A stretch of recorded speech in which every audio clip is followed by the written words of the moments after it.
banyak yang berita kemudian di medsos, sikap serta kebijakan terbaru Partai Amanah Nasional di Kabupaten Sidoarjo di bawah kepemimpinan Pak Emir. Nah, di beberapa pertanyaan yang sudah masuk ke kita, ternyata pertanyaannya daripada bagaimana sikap Partai Amanah Nasional menyikapi 100 hari, lebih banyak bagaimana sikap atau kebijakan politik Partai Amanah Nasional ke depan untuk menyambut tahun 2024. Memang sedikit Pak Emir ya jaraknya. Kita sapa dulu narasumber kita pada sore hari ini, yakni Wakil Ketua DPRD Kabupaten Sidoarjo sekaligus yang baru saja dipilih oleh DPP Partai Amanah Nasional sebagai Dewan Pimpinan Cabang Pimpinan Daerah Partai Amanah Nasional atau DPD PAN Kabupaten Sidoarjo, Bapak Emir Firdaus. Selamat sore Pak Emir.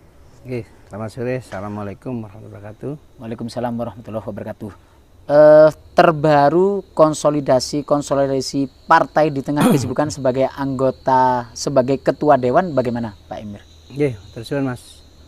Setelah kami mendapat SK, segera memang kita rapatkan barisan, kita undang semuanya yang di pengurus-pengurus DPD dan kita mantapkan untuk konsolidasi ke bawah sudah kita lakukan. Untuk muscap sudah hampir 100%. Kita sudah musyawarah cabang memilih pengurus cabang. Ada 18 cabang di Sidoarjo dan sudah hampir dapat SK ini. Tinggal yang ranting-ranting segera kita musnahkan dari 348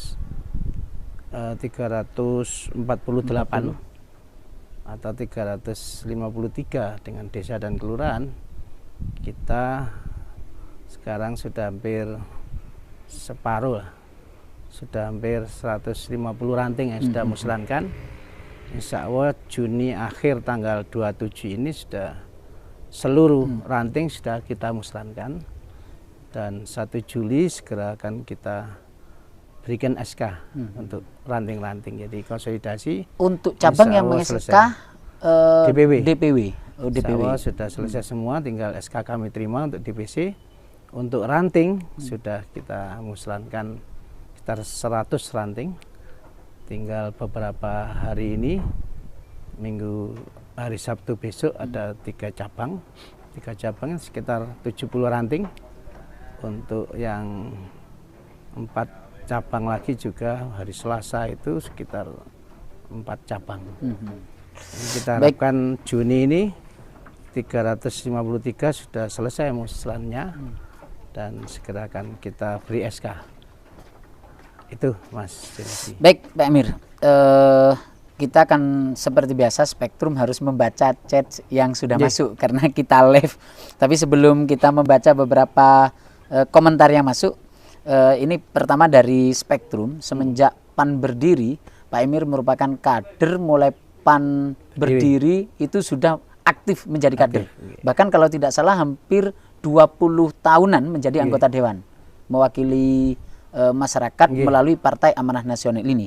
Nah, pertanyaannya, sebenarnya selama Pak Emir aktif, selama Pak Emir berproses menjadi kader bahkan berjuang bersama Partai Amanah Nasional, nilai value, nilai perjuangan apa yang membuat Pak Emir tetap di sana dan masyarakat juga harus tetap solid memilih partai? Ya, jadi sejak tahun 98 khususnya bulan Agustus ya, 23 Agustus kita menjadi deklarator dari PAN. Menjadi sudah 23 tahun ya. Saya di PAN dan memang awal mula memang karena cita-cita reformasi yang kita bawa itu menjadi pilihan kita sampai sekarang. PAN insya Allah terdepan di dalam mereformasi semua hal-hal yang tidak cocok dengan ke depan. Jadi tidak cocok sistem-sistem yang harus bisa menyelesaikan zaman, sistem-sistem pemerintahan kita, dan politik dan pemerintahan harus menyesuaikan zaman. Dan PAN waktu itu jelas sebagai lokomotif reformasi, dan alhamdulillah sampai sekarang masih tetap ingin mereformasi semua tata kelola, tata nilai di politik maupun di pemerintahan. Itu yang menjadi saya masih tetap di PAN dan memperjuangkan ini demi masyarakat dan rakyat banyak. Lokomotif perubahan. Lokomotif perubahan. Ya. Karena kalau spirit awalnya adalah era reformasi. Ya. Namun sampai sejauh ini misalnya agenda-agenda perubahan yang dilakukan PAN, kan perubahan itu tentatif ya. Kalau misalnya di era reformasi semacam ini, pasca reformasi semacam ini, dan hari ini dan terus berubah, misalnya agenda perubahan yang akan diperjuangkan oleh PAN khusus Sidoarjo semacam apa misalnya? Selalu. Jadi kami selalu di pemerintahan, di politik selalu mengambil peran pada sisi bagaimana baiknya untuk rakyat, bagaimana baiknya untuk sistem pengelolaan pemerintahan yang efisien, efektif. Itu perlu proses perubahan terus-menerus. Dan itu dilakukan di fungsi-fungsi kedewanan. Karena tempat ruang politik untuk berjuang ya di dewan.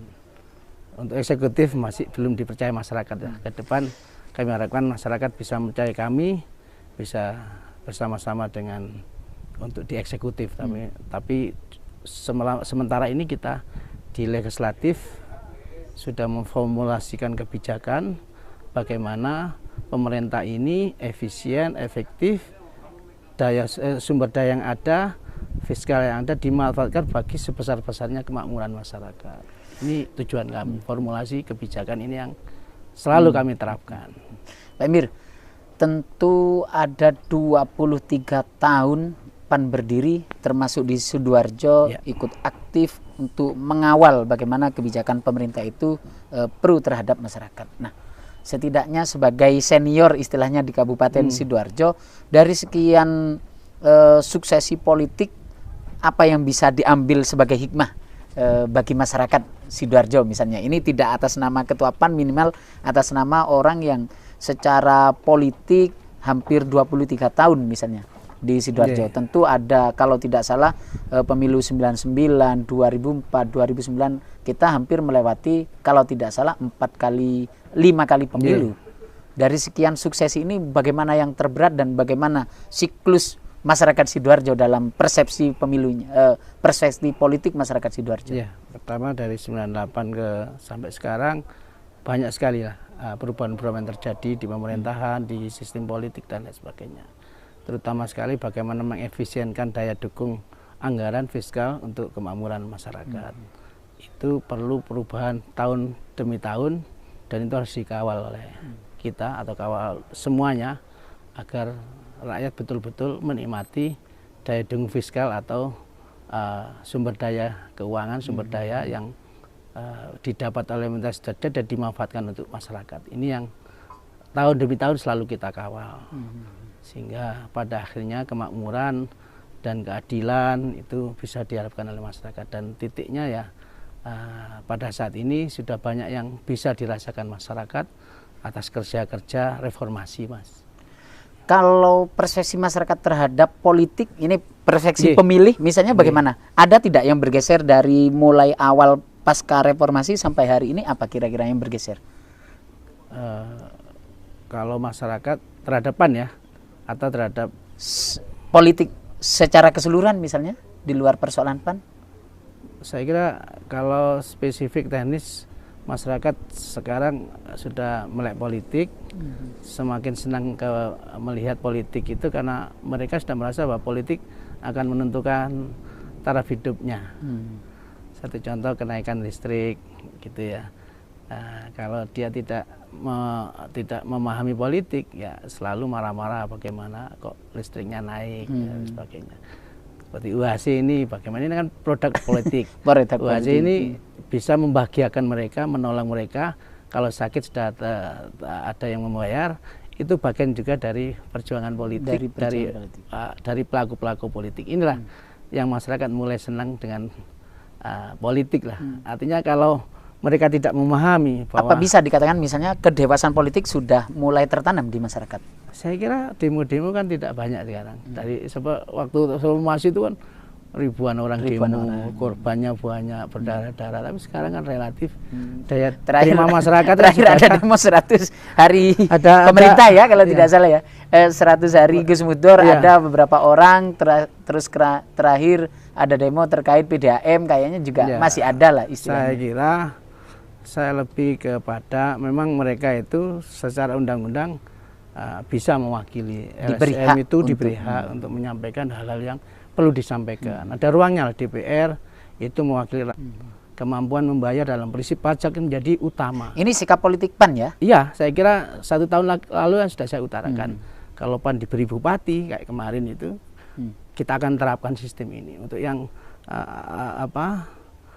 ability to pay-nya rendah ya tidak kita bebankan pajak. Ini pajak bumi ya istilahnya? Iya, pajak bumi itu harus gratis untuk pada klaster yang terbawah yang termasuk itu kalau MBR, misalnya dihitung ketemu misalnya 20 miliar cuman. Hanya 20 miliar dari pendapatan kita PBB sekitar 400 miliar. Kecil dengan kan? cara membebaskan masyarakat ya, yang kayak di DKI juga begitu, di DKI di Surabaya itu untuk klaster-klaster bawah itu yang pendapatan masyarakat pendapatan rendah itu kita gratiskan karena memang di dalam Perda maupun Undang-Undang Pajak nomor 29 tahun 2008 itu mengatakan bahwa bupati atau pemerintah bisa memberikan keringanan bahkan penghapusan untuk orang-orang yang membutuhkan penghapusan atau keringanan. Ini kalau misalnya MBR ya.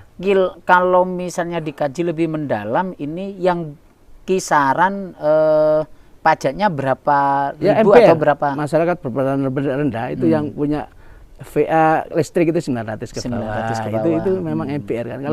Kalau PDAM biasanya 4,5 juta kita kasih biaya cuma 1 juta kan kalau di PDAM itu. Nah, kalau yang ini tadi yang di Jamkesda yang kemarin-kemarin kita akan gratiskan kelas 3 itu yang kemarin. Kalau sekarang UHD ya. UHD itu yang tidak membayar itu kita beri, kita subsidi dari APBD 381 PBID itu. Itu sebagian besar yang tidak mampu karena memang dia tidak mendaftar.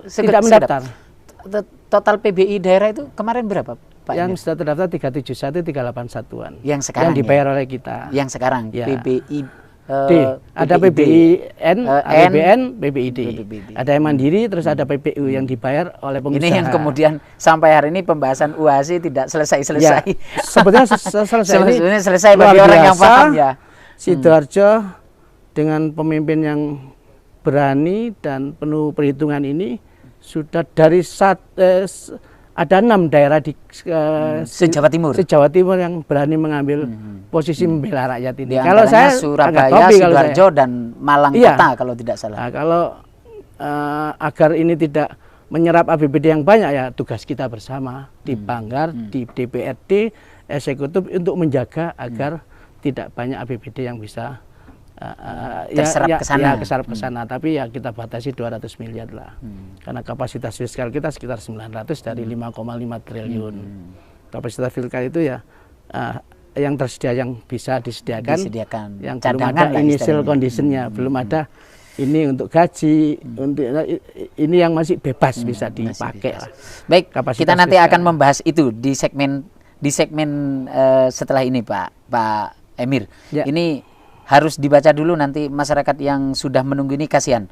Muhammad Haikal Salahuddin, selamat dan sukses buat Pak Emir. PAN Sidoarjo sudah di tangan yang tepat mengakomodir semua elemen. PAN ke depan akan makin jaya. Nias Milani, Pak Emir berpengalaman 20 tahun lebih menjadi anggota dewan. Kader tulen dan murni, tidak pernah neko-neko, maka layak menjadi ketua PAN. Kader murni itu tidak terkooptasi, tidak tercampur, tidak pernah meloncat ke sana ke sini. Mungkin begitu menurut Pak Emir. Mulai awal sampai akhir di PAN terus Pak Emir ya? Iya, sejak 98 sampai di partai yang lain? 21, ya yang lain ya PAN ini Pak. Tidak ada ya? Tidak ada. Kalau yang lainnya cuma jabatannya, pernah jadi sekretaris, jadi ketua, bendahara, sudah pernah semua. Samsul Hadi sangat bangga melihat komposisi PAN hari ini. Pak Sungkono masuk, Pak Bangun sekretaris, Pak Haris bendahara, semua menjadi satu, solid demi rakyat, menangkan 2024. Bisa disampaikan kepada Mas Samsul Hadi ini? Kerja-kerja kita, kerja keras kita harus kita tunjukkan pada masyarakat agar masyarakat menilai kita bahwa kita sungguh-sungguh untuk memberdayakan mereka, menolong mereka, dan bertindak adil di dalam mendistribusikan sumber daya alam, sumber daya fiskal kita agar tepat, efisien, dan betul-betul yang diperlukan oleh masyarakat. Jadi skala prioritas yang dibutuhkan masyarakat itu menjadi concern kita di PAN ini agar betul-betul dirasakan oleh masyarakat kehadiran sumber daya alam ini. Kalau dilihat dari komposisi yang disampaikan oleh Mas Samsul ini, apa begitu genting menghadapi 2024 atau bagaimana sehingga orang nomor satu semua yang ada di DPD PAN Sidoarjo ini? Kan biasanya kalau di partai yang lain diletakkan di pembina, yang lain di mana, kan begitu. Ini khusus mulai harian semua orang-orang nomor satu semua. Ya, kita memang lagi mengevaluasi bagaimana Jatim dan PAN ini di Sidoarjo menjadi basis PAN. Maka diperlukan kerja keras orang-orang yang luar biasa dan orang-orang yang selama ini betul-betul kehidupannya, pikirannya untuk PAN dan untuk masyarakat. Maka memang dipilih betul-betul orang-orang yang khusus di dalam nanti di tahun 2004 ini bisa naik jadi 10 kursi lah, agar kita ke depan bisa banyak bisa dihitung di tingkat pertarungan demokrasi ya, dan bisa menghasilkan orang-orang di DPR yang betul-betul bisa membantu masyarakat. Kalau bisa dipercaya lagi ya jadi eksekutif, bisa menghasilkan bupati atau wakil bupati dan sebagainya. Ini yang bicara kami Sidoarjo harus punya basis. PAN ini punya basis di Sidoarjo. Dan di Jawa Timur saya kira seperti Pak Ketua DPW Jawa Timur ingin Jatim itu juga basis PAN.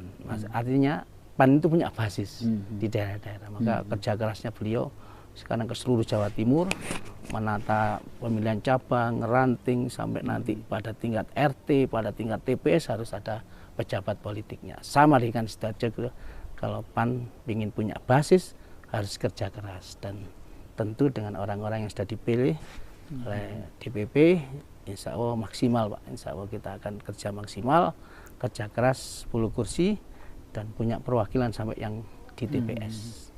Itu Mas Yun. Baik, kita kembali ke tema kita, 100 hari kerja Bupati dan Wakil Bupati Sidoarjo. Ini sesuai dengan tema, ada yang sudah mendahului Mbak Siti Kholila. Ini Mbak Siti Kholila ini spektrum kemanapun selalu ikut. Nah, ini alhamdulillah ikut terus, ini penggemar berat spektrum. Bagaimana sikap PAN terhadap pemerintah Gus Muhtar Subandi, terutama menyikapi 100 hari kerja kedua pemimpin ini?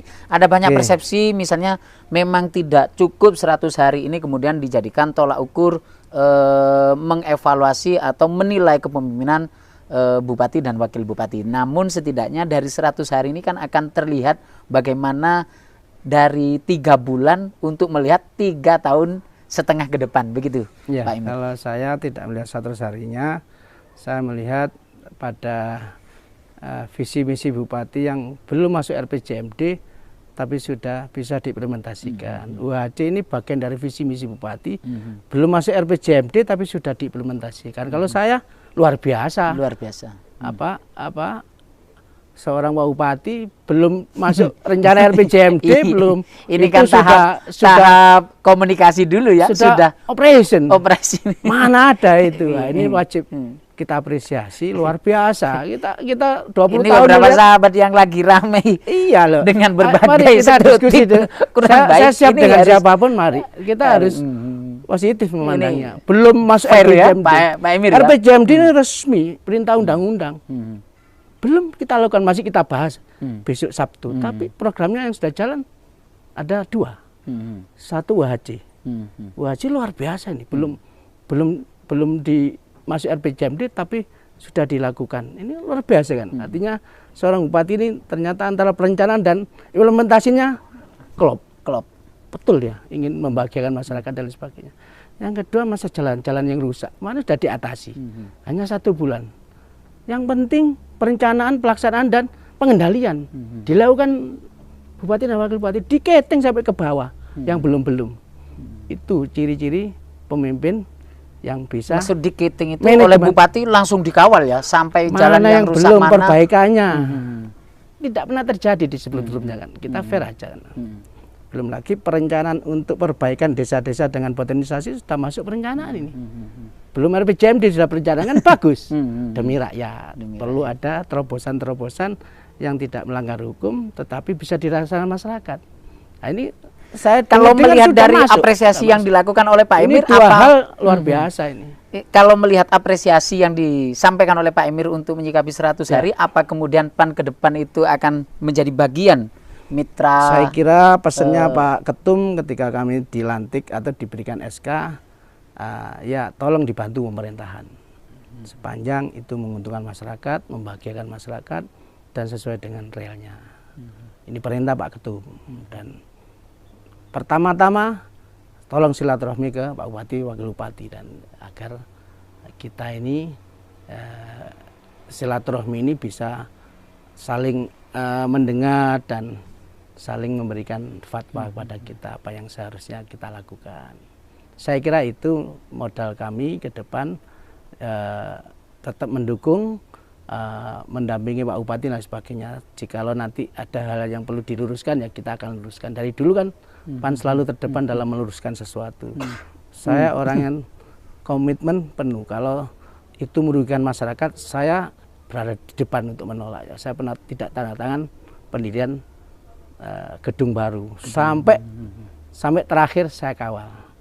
Tidak tanda tangan. Tidak tanda tangan. Termasuk Rumah Sakit Barat yang pakai dana 2 triliun itu. Sampai terakhir juga saya tidak tanda tangan dan tidak menyetujui. Itu artinya saya mengawal betul. Saya cinta pada kabupaten dan saya cinta pada Pak Bupati. Baik, karena ini terkendala hujan, kita harus pindah terlebih dahulu. Siap. Mohon maaf, untung kita hari ini live streamingnya delay, jadi bisa kita anu dulu Pak Emir ya. Ayo, di pateni sih Mas.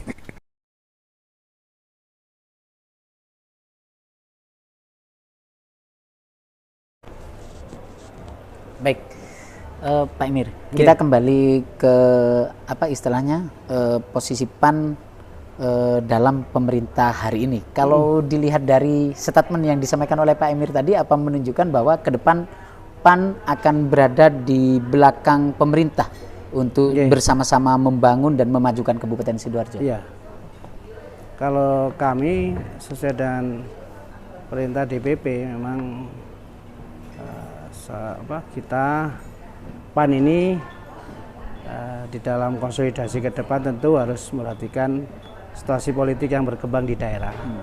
Dan selama pemerintahan itu mensejahterakan masyarakat, bersungguh-sungguh untuk betul-betul bekerja sesuai dengan tata kelola pemerintahan yang baik, good governance, dan mendayagunakan semua potensinya untuk kesejahteraan masyarakat.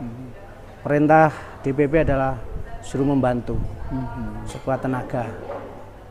Itu yang saya kira yang menurut amanat dari DPP ketika kami diutus jadi ketua DPD. Tentu dan ini komitmen ya? Sebelumnya akan komit ya? Disuruh untuk bersilaturahmi pada pemerintahan yang baru. Sudah dilakukan? Sudah. Kami silaturahmi kepada Bupati dan Wakil Bupati, siap untuk mengkritisi atau membantu manakala beliau-beliau di dalam mengemban tugas ke negara dan kabupaten pemerintahan ini akan kita bantu sepenuhnya. Jadi sepenuhnya ya artinya selama pemerintahan ini lebih mengutamakan tata kelola pemerintah yang baik, lebih mengutamakan kesejahteraan masyarakat dan berkeadilan, insya Allah kita akan selalu bantu siapapun pemerintahan yang ada.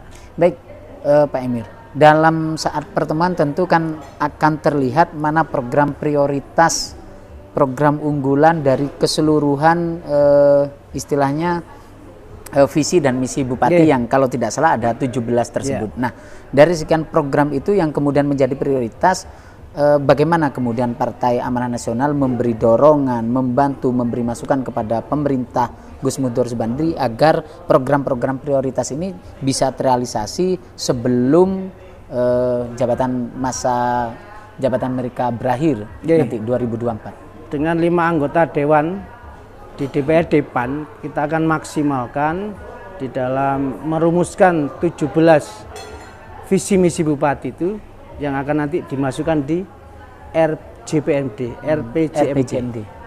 Itu ukuran indikatif kita masukkan sesuai dengan koridor perundangan. Kalau sudah masuk di RPJMD, tentu nanti lebih ke breakdown ketahunan RKPD itu yang akan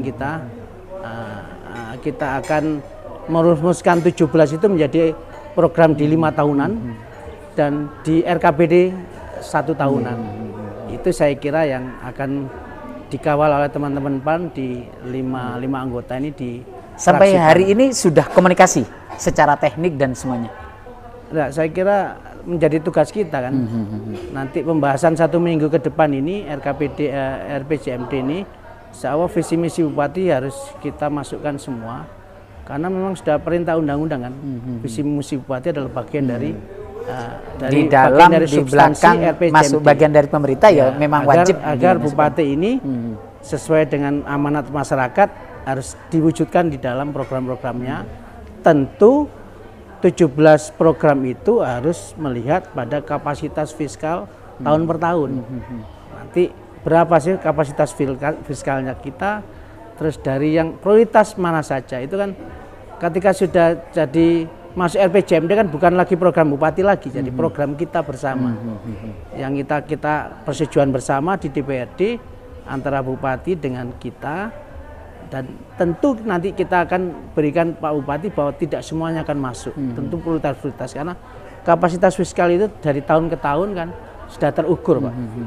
Sedangkan program itu tentu akan memakan dana yang banyak, akan terkendala, maka memang harus kita ajak bicara Pak Bupati lewat pembahasan RPJMD. Disitulah nanti kita mana yang prioritas, mana yang tidak, kita sesuai dengan kapasitas fiskal tahunan. Kalau menurut Pak Emir, kalau saya pintu masuk highlightnya, kalau Pak Bupati ingin 17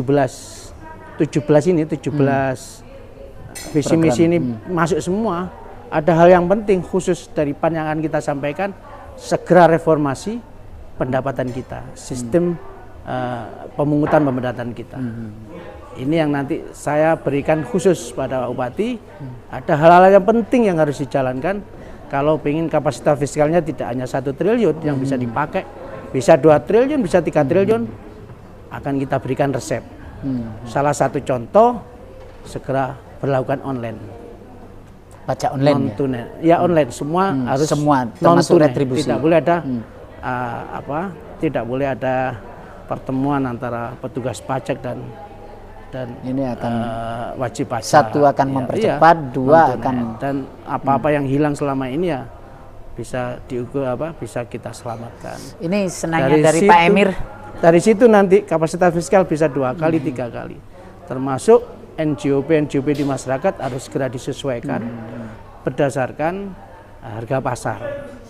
Tentu pertanyaannya nanti tidak beratkan masyarakat, ada formulanya bahwa masyarakat yang menurut konsep pajak ability kemampuan bayarnya rendah ya akan kita bebaskan.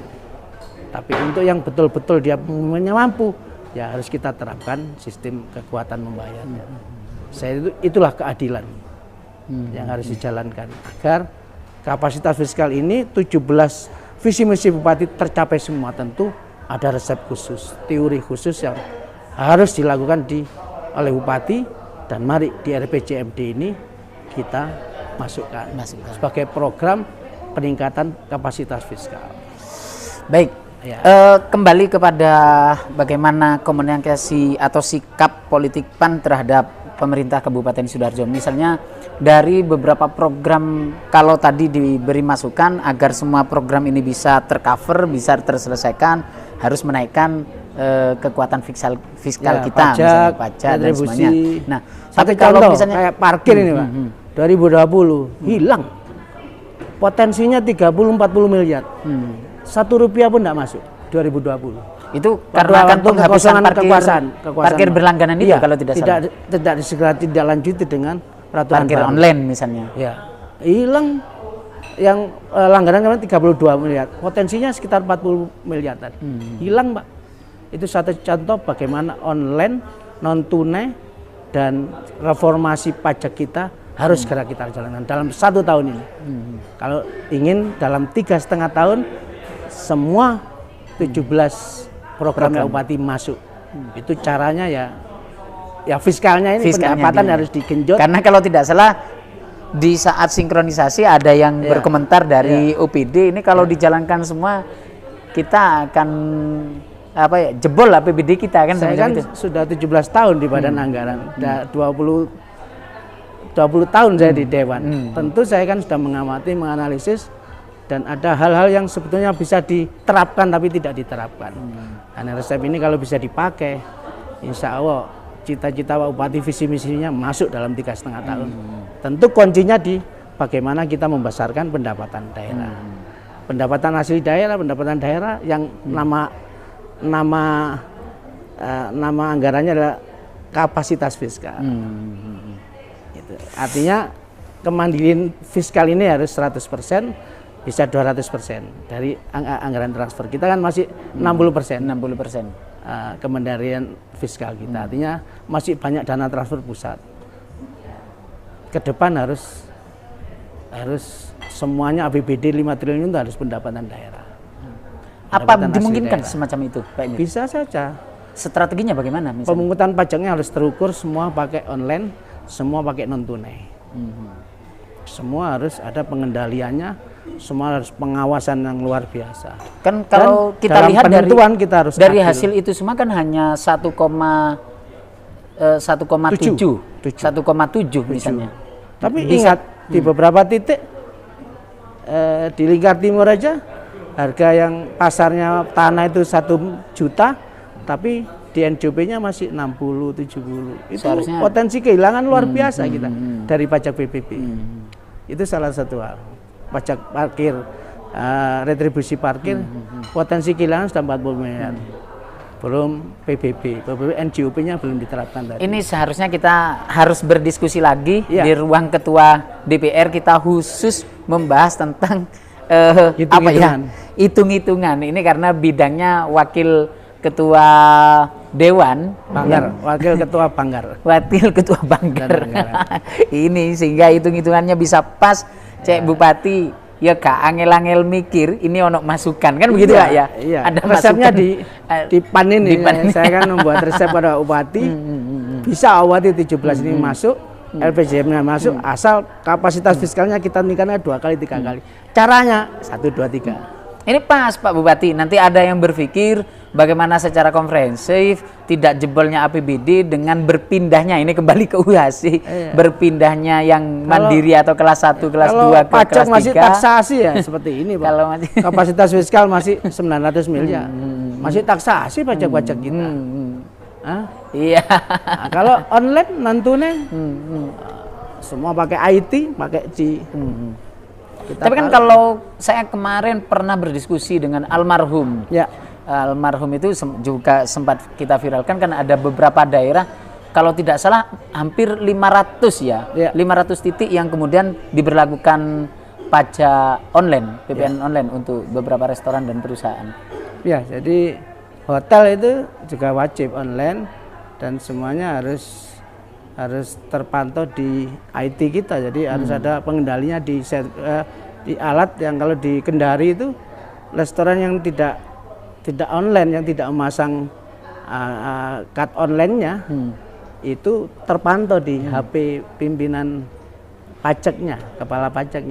Mana yang dimatikan, mana yang terus itu langsung kelihatan. Iya, real time di Bali, di Bandung, di Sulawesi itu semua real time pendapatan pajak A, B, C itu di meja dan Pak sekarang Kepala sudah itu. ada beberapa yang kenaikannya ratusan persen di Bandung. Betul. PAD. Yang di Sidoarjo yang sekarang sudah memakai pajak online. Dia pakai ada separuh, tidak sampai separuh yang pakai perekaman. Tapi kita dimatikan ya sudah. Karena tidak online ya, hanya rekod ya kalau itu. Harusnya online Pak. Online diketahui ketika. Tapi alat dan semuanya sudah dianggarkan untuk diberi Bank Jatim. Diberi Bank Jatim karena sebagai CSR. Dana kita tempatkan di Bank Jatim, kita bantu dana social responsibility oleh Bank Jatim. Tapi dari beberapa daerah yang paling maju di Bandung itu semuanya terkontrol, terkendali Pak. Mana yang mati, mana yang dimatikan dan semuanya. Dan harus seluruh Pak. Apalagi hari ini kita melihat kan begitu besar pertumbuhan misalnya kafe-kafe dan resto misalnya ya. Kalau kita bisa sebut di depan Transmart itu sudah ada beberapa ratus. Tidak misalnya. Ada online. Tidak ada online semua. Nah itu offline mungkin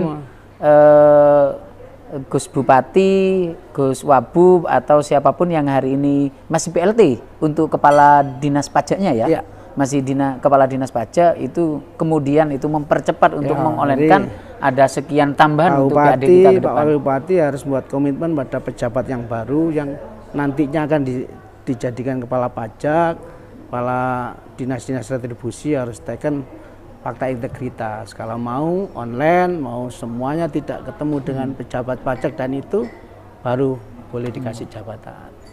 Komitmen ini perlu agar semuanya nanti betul-betul terukur semua, termasuk penetapan BPHTB harus terukur semua. Jangan pakai validasi ketemu dengan wajib pajak dan wajib pajak dengan petugas pajak masih ketemu lagi. Ini ketemu negosiasi. Karena setiap jual beli itu ada yang miliaran, ratusan miliar, 10%-nya udah berapa dari penetapan BPHTB itu. Kalau masih terjadi pertemuan, validasi itu pastilah tidak bisa masuk pendapatan. Baik, Emir, seperti yang saya sampaikan tadi, ini kita bahas tersendiri nanti di ruang ketua DPR, kita pakai hitung-hitungan. Nah ini hubungannya dengan ketika Pak Bupati ingin 17 ini masuk program RCMD.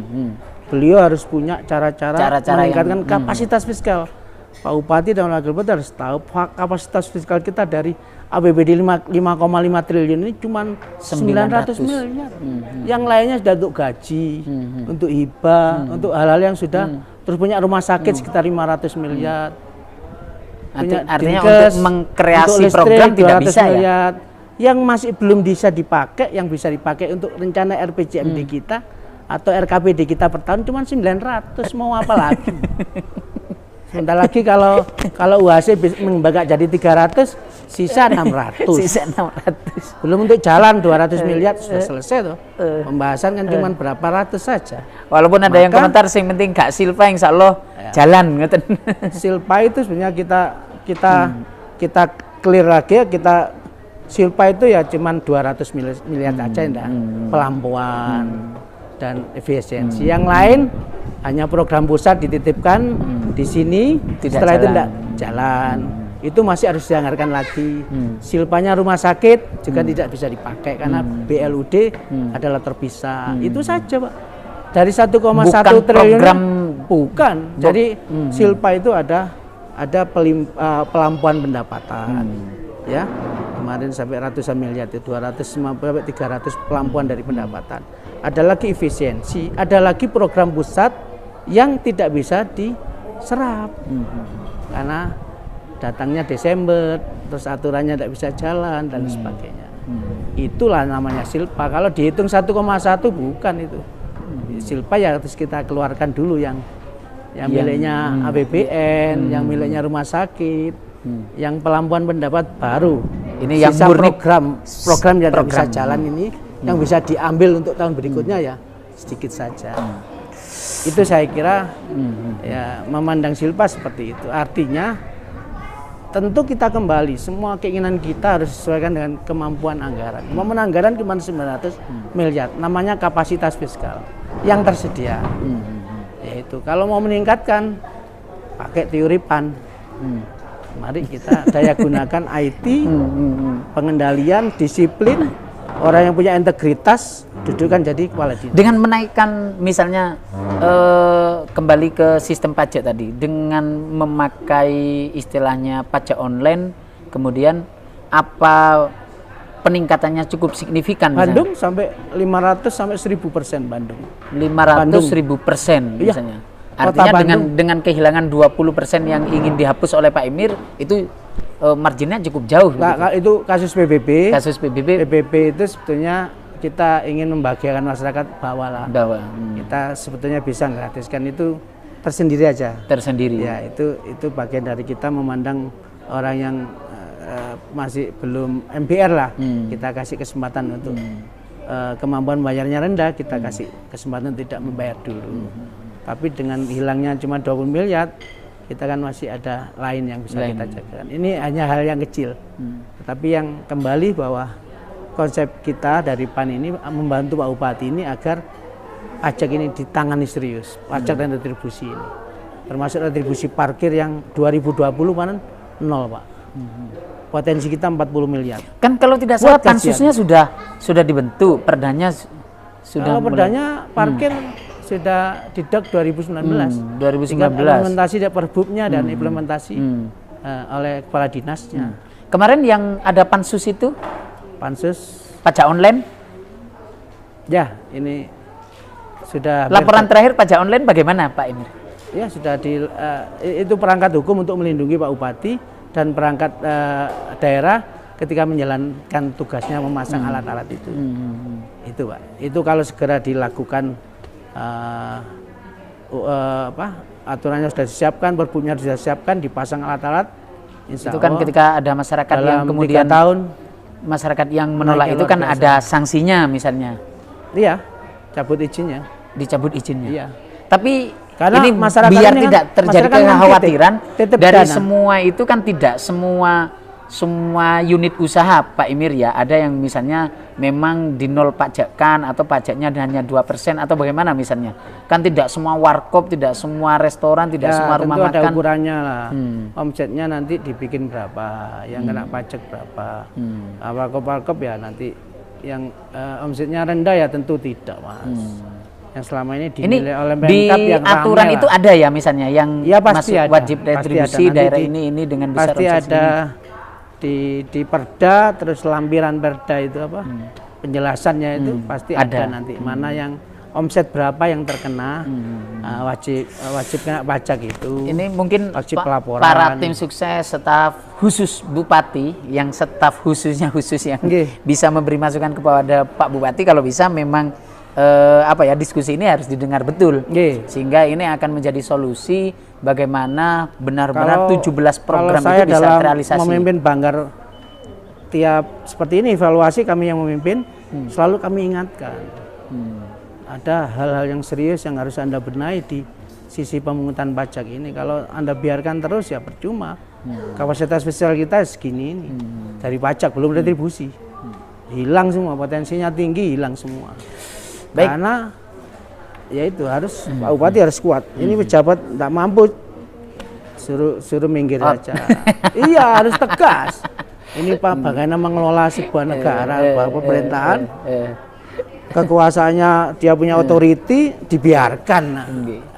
Terima kasih Pak Emir. Kita kembali ke diskusi kita terkait partai ini. Misalnya ada beberapa partai kemudian hari ini yang menginginkan biar kelihatan milenial.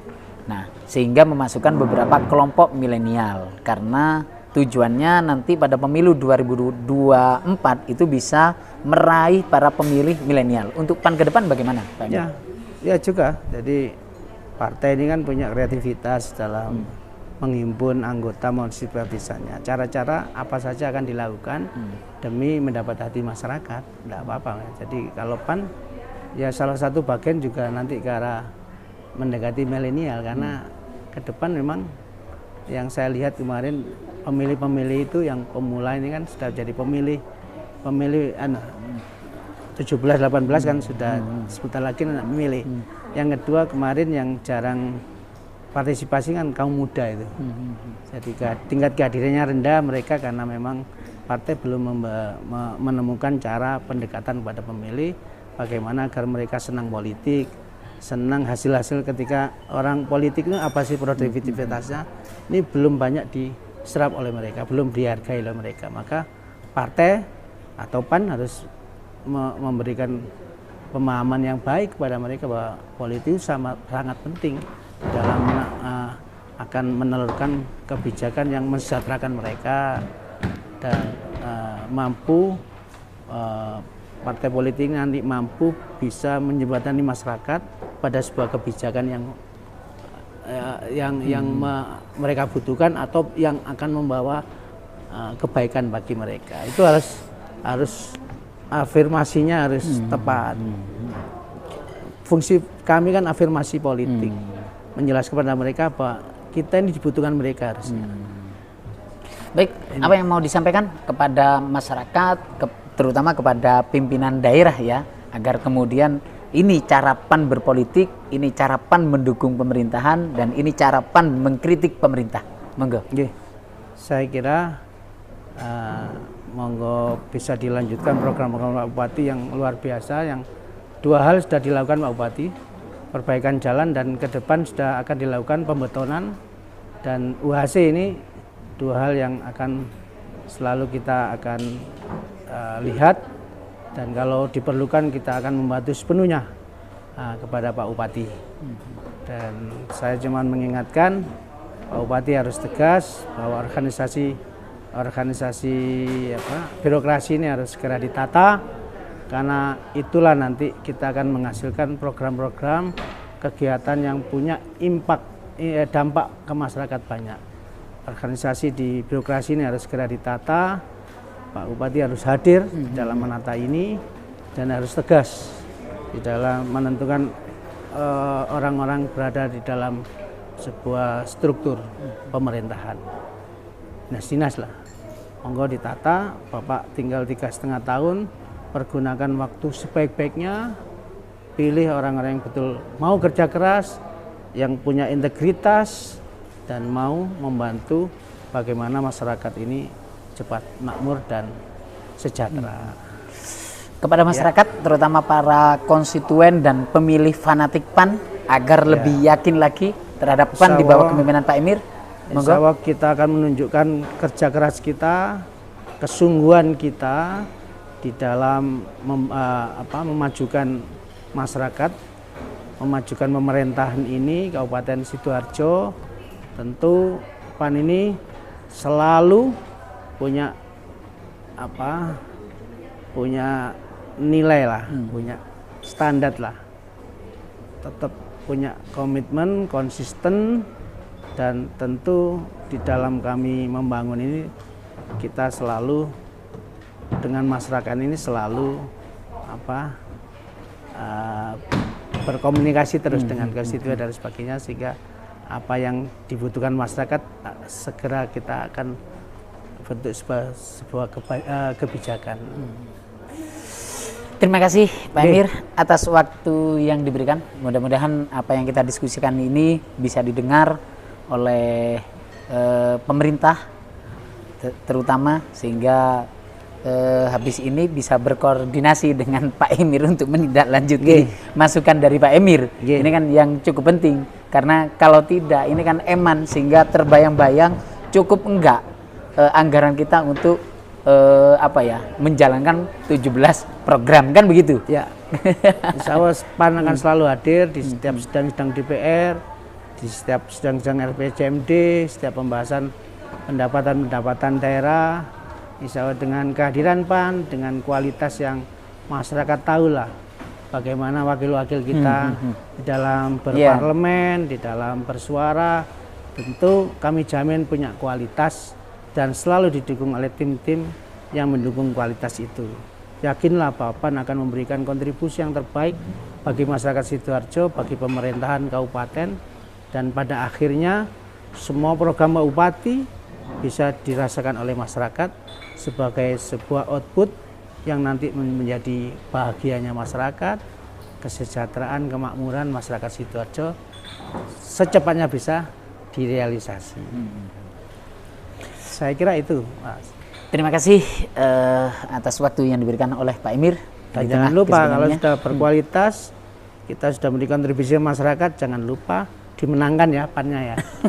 2014 memilih PAN. Sebetulnya harus dimenangkan. Panjang PAN lagi nanti PAN mendukung sangat kuat, konsisten, yang oleh nama Pak Bupatinya itu kan Eman, sehingga harus tetap melekat bahwa ini usulan dari Pak Emir. Saya kira ini masyarakat diingat-ingat, wis cerdas. Ya, Kalau Pak Bupati bagus ya dipilih lagi. Kalau PAN bagus ya DPR-nya dipilih lagi. Itu Diperbanyak lagi. Kemarin 5, tak kasih 10 lah. Target Pak Emir untuk tahun 2024 10. 10. Rasional atau hanya pokoknya 10? Tentu ada Hitung-hitungannya. initial condition. Ya diharapkan ada dapilnya bisa 8. Diharapkan ada petarung-petarung di PAN ini semakin banyak. Kalau melihat kinerja kita kan pasti masyarakat, aku tak ada di calon PAN. Nah, tentu ada initial condition, kondisi yang bisa jadi 10 itu. Itu yang akan kita selalu cari, kondisi-kondisi yang maksimal, kondisi-kondisi yang bisa membuat kursinya bertambah. Ya itu, cari pendukung-pendukung yang banyak, cari calon-calon yang banyak. Terus kita membuat basis-basis di tempat-tempat tertentu. Di beberapa kecamatan harus diperbanyak basis-basis banyak. Dan akhirnya ya itu di pendekatan harus kita perluas. Dan tentu doa. Semoga 10 ini bisa diridhoi oleh Allah Subhanahu wa taala. Terima kasih Pak Emir atas waktu yang diberikan. Saya Ahmad Junaidi undur diri, kurang lebihnya mohon maaf. Wallahul muwaffiq ila aqwamit thoriq. Wassalamualaikum warahmatullahi wabarakatuh. Terima kasih Pak Emir. Siap.